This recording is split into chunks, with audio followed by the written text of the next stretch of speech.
Dorian KPZ me dit « La fragilité des très jeunes joueurs pose question, eu égard aux lourdes blessures d'Ansu Fati, Pedri ou encore plus récemment Gavi pour ne citer que. Ne penses-tu pas qu'il faille les protéger davantage en instaurant par exemple un âge minimum et un quota de matchs à l'année ?» Non. Non, parce que, mais comme je l'ai dit quand on m'a interrogé sur le fait que c'était pas trop tôt pour Wayres et Emery, je dis voilà, il va peut-être être international de 17 à 21 ans et peut-être il va, ce que je ne lui souhaite évidemment pas, avoir une grave blessure qui va ou peut-être l'empêcher de progresser dans sa carrière, ce qui n'empêchera pas qu'il aura eu 4 années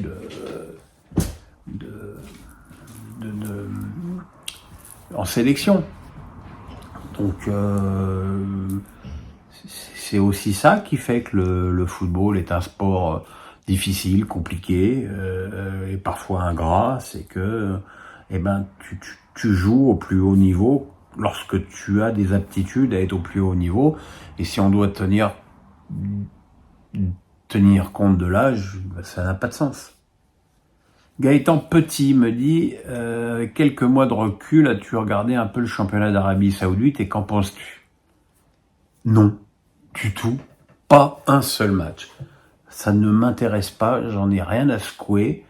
Voilà, non, je dois avouer peut-être que si Neymar n'avait pas été blessé, j'aurais regardé quelques matchs de son club, dont je connais même pas, je crois que c'est Al Hilal, son club, je suis même pas sûr, oui. Parce que bon, je suis amoureux de Neymar, mais franchement, c'est pour voir Ronaldo faire des sioux, non, franchement, ça m'intéresse pas. John Duff. C'est marrant parce qu'il y a des trucs comme ça, c'est écrit, c'est quand tu les dis à voix haute que ça te fait rire. N'es-tu pas blasé de regarder autant de matchs de foot? Cela doit être chronophage. N'aurais-tu pas envie de faire les pauses et t'occuper à d'autres activités? C'est surtout chronophage le dimanche, avec le 13, 15, 17, 20h45. Dieu merci, l'année prochaine, avec la nouvelle répartition des droits TV, ce sera moins lourd. Le problème, c'est pas tant de regarder les matchs, le problème, c'est de regarder des mauvais matchs. Un bon match de foot, ça va toujours te... Mais c'est vrai que j'ai fait le choix sur Pierrot le foot de parler essentiellement du football français, oui, et de l'équipe de France, même si évidemment je vais suivre la CAN avec vous, donc je regarde très très peu les autres matchs de championnat désormais. Mais non, écoute, franchement, j'ai toujours fonctionné comme ça. Alors c'est vrai que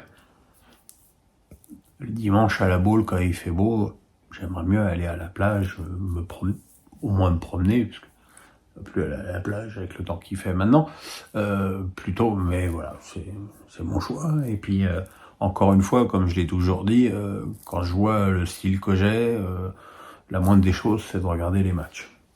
Alexandre Bringard me dit, vous en pensez quoi d'Aubameyang? On est d'accord que c'était un choix imbécile de Longoria. Je pense que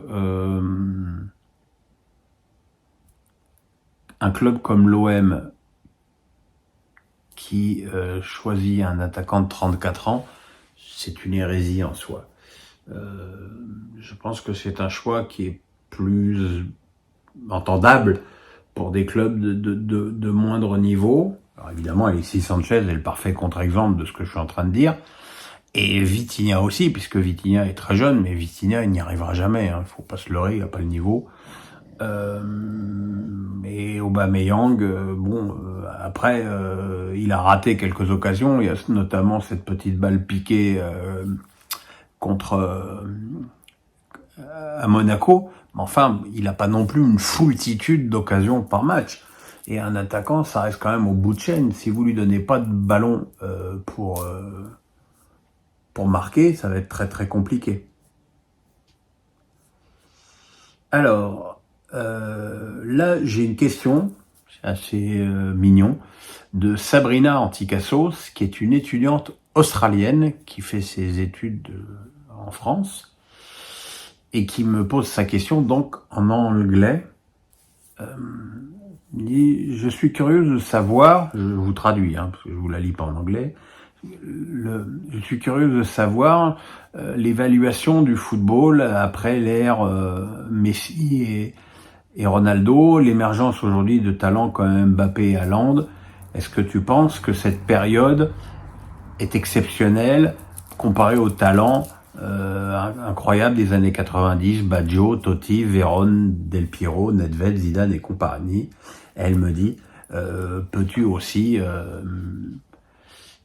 envoyer le bonjour à mon tonton Titi qui vit à Brisbane. Voilà, bon, ça c'est fait.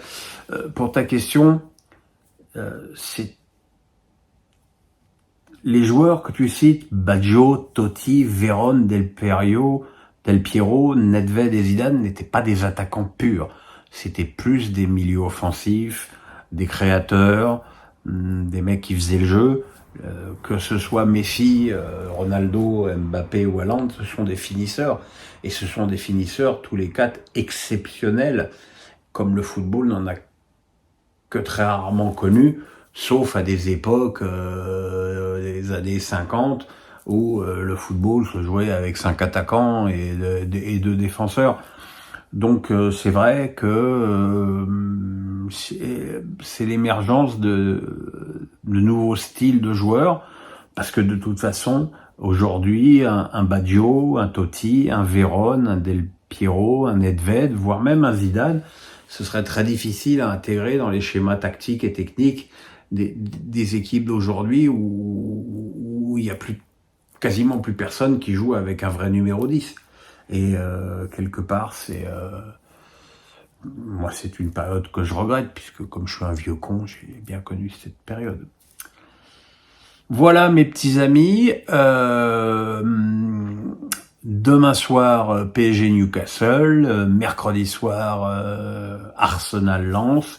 Jeudi soir, les autres équipes européennes. Vendredi, mes pronos magiques. Encore fait 2 sur 9 cette semaine, c'est formidable.